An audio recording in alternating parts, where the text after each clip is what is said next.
We still have some issues, some residual effects from all that rain.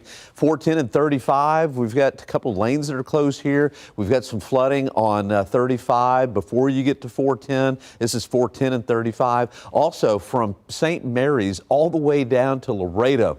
Many areas with some high water, even some roads closed. 35 and San Pedro underwater right now. Also on the frontage road out there, Wiseman and 1604, we've got some high water there. Let me show you some cameras. This pretty much sums it up for you. Yeah, you can see both ways, both directions. The highway is closed there, 35 and San Pedro. They're trying hard to pump this water out.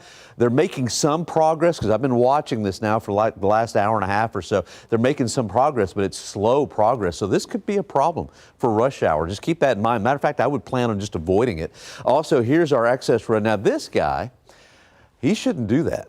And hopefully, you know, hopefully he makes it through there. Anyway, it's pretty high water. This is the frontage road right there at 1604 in Wiseman.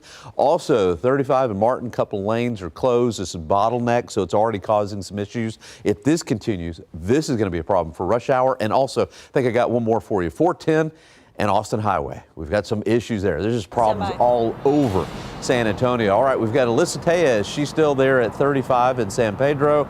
And Alyssa, from my vantage point, it looks like they're making some progress, but it's really slow progress.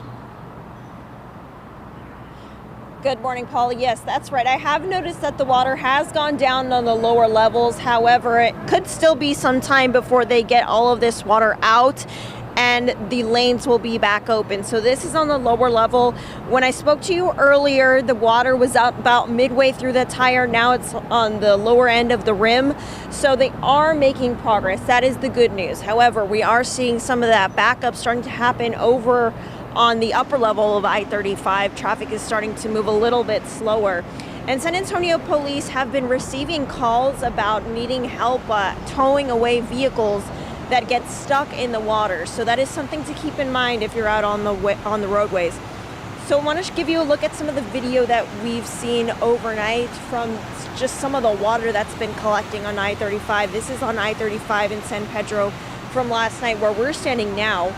You can see that the water goes up to the car's license plate. You can also see TxDOT crews making their way through the high water. And because of the flooding, there are 19 road closures throughout San Antonio, according to Bear Flood, including Pin Road, Sleepy Hollow, and Southwell.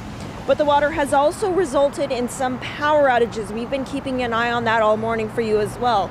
CPS Energy is reporting 13,600 customers are currently without power for a total of 300 outages, with a significant number of them reported on the northwest side along with the north side. So we're going to continue to monitor these situations for you both on our roadways and with our power outages that are happening at this moment. But if you approach any high water, just keep in mind, turn around, don't drown. And it may not be, since it's dark, it'll still be dark for maybe about an hour or so. It can be hard to see how deep that water goes.